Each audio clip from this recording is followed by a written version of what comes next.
নমস্কাৰ বন্ধু বান্ধৱীসকল, পুনৰ এখন গাড়ী লৈ আপোনালোকৰ মাজত। তো যিসকলে মোৰ চেনেলটো প্ৰথমবাৰৰ বাবে চাই আছে তেওঁলোকে মোৰ চেনেলটো ছাবস্ক্ৰাইব কৰি ৰাখিব, যিহেতু মই ইয়াতে গাড়ী ভিডিঅ' দি থাকোঁ আৰু সংগীতৰ লগত জড়িত আৰু গানৰ দুই এটা ভিডিঅ' শ্বৰ্ট তেনেকৈ দি থকা হয়। আৰু যিসকলে গাড়ী ল'ম বুলি ভাবি আছে তো আমাৰ এই সৰু ব্যৱসায়টোৰ পৰা আপোনালোকে ল'ব পাৰিব। দুই এখন প্ৰাইভেট গাড়ী লগতে কমাৰ্চিয়েল গাড়ী আমি এখন গ্লাছ লগাই দিম। এখন আপোনাৰ অনা দিনাখনেই ভাবিলোঁ এখন এৰালে ভিডিঅ' কৰি ৰাখোঁ। গ্লাছখন আপোনাৰ লগাই দিয়া হ'ব, এখন ভাগি আছে আৰু অন্য গাড়ীৰ কাম বুলিবলৈ একো নাই। যিখন গাড়ী মানে আপোনাৰ চিট কভাৰ খুব ধুনীয়া হৈ আছে। এনে চিট কভাৰ ৰিফাইনেন্সটো হৈ যাব। আৰু এখন গাড়ীৰ কাৰণে আপোনালোকে ডাউন পে'মেণ্ট হিচাপত আপোনালোকে 1 লাখ মান টকা দিব পাৰে, বা আপোনাৰ তাতকৈ কমতো ওলাই যাব লাগে যদি চিভিল প্ৰফাইলটো ভাল হয়। 2023 হয়। সেই গ্লাছখন লগাই দিয়া হ'ব, বাকী ইণ্টেৰিয়ৰ কাম একো নাই। ইঞ্জিনৰো চিল আছে।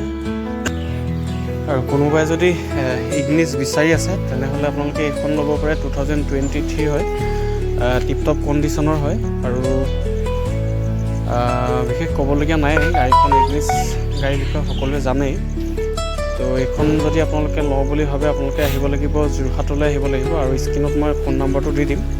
আৰু যদি আপোনালোকৰ ভাল চিভিল প্ৰফাইল হয় তেনেহ'লে আপোনালোকে মিনিমাম 99,000 বা 1 লাখ টকা ডাউন পে'মেণ্টৰ ভিতৰতে আপোনালোকে গাড়ীখন লৈ যাব পাৰিব। আৰু ইগনিছ বহুতে বিচাৰি আছিলে, তো চাওঁ যদি আপোনালোকে সোনকালে যোগাযোগ কৰে তো এইখন পাই যাব। 4টা টায়াৰ কণ্ডিশ্যন এনেকুৱা হৈছে দেখিলে। টায়াৰ কণ্ডিশ্যন খুবেই ধুনীয়া হৈ আছে, মানে টিপটপ আৰু চলিব ধৰি লওক। আৰু বাকী সেয়াই আৰু যদি আপোনালোকে ল'ম বুলি ভাবে সোনকালে যোগাযোগ কৰিব। অনা দিনাখনেই ভাবিলোঁ এটা ভিডিঅ' কৰি থওঁ। আৰু বাকী এইফালে কমাৰ্চিয়েল গাড়ীখিনিও আছে দেখিছে।